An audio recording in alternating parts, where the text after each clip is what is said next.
The world watched today as Egyptians celebrated their revolution. President Mubarak resigned after 18 days of anti-government protests, and now the military is taken over. Gloria Neal is down in the Interactive Help Center. Glow, history in the making, of course, and the impact might be felt all the way here in Colorado. That is correct, Jim. And just what those implications are is a conversation that is taking place not just all across the city, but really all across the state. The Egyptian community in the metro area may be small, but they are rejoicing big time today, tonight, throughout the weekend. Many Egyptians living in and around Denver are very proud of the young people who started this anti-government movement by sending a strong and constant message to ousted Egyptian President Hosni Mubarak.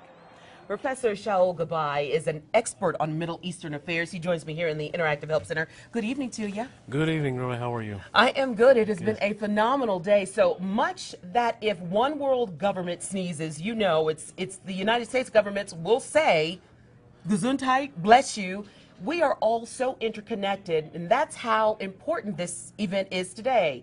How much will Colorado be impacted by what took place in Egypt today? Well, there's no question that economically, tomorrow morning, there's going to be an effect in regards to the price of gas. There is other implications which are even more important related to security. Remember, after September 11, Egypt was the most important ally that we had in that part of the world, and therefore our interest, our ability to collect intelligence, all of that has to do with what regime is going to be in place and to what extent it's going to be favorable to our interests. Right, absolutely. You joined the conversation tonight when asked what are the implications for people in Colorado and the questions that you had for Shaul Gabbay. Steve asked, is there a chance for near-term stability, or will some Middle Eastern country provoke chaos and attempt to take over the country, or at the very least control the Suez Canal?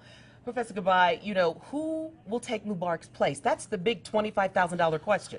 Absolutely, not just 25,000, much more than that. But you know, when President Mubarak was saying today is today, you have to move today. Right. You know, I was sure that there is someone who is just going to come out, and that's where the person is going to get the reins of the government in Egypt. Right. We don't know what is going to happen, but at least for the transition period, we know that the military now is in control, is trusted both by the population as well as Mubarak himself. This was a deal that Mubarak accepted from his loyal military, and at least for the next few months, if not years, right, it will be the military who will be responsible for the transition. They already suggested that they're not going to be the government, right, but they're going to create a situation where a democratically elected government will be in place.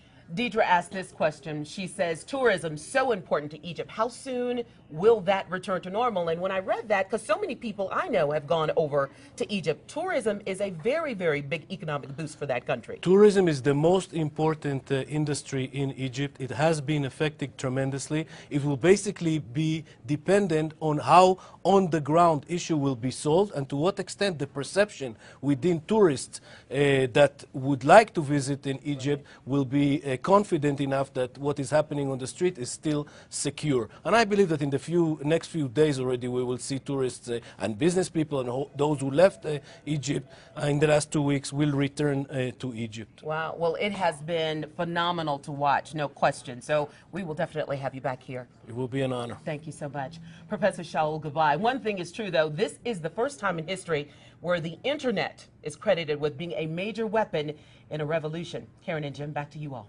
Fascinating, and thanks to Shaul as well. Thanks, Gloria. Tonight's top stories are next.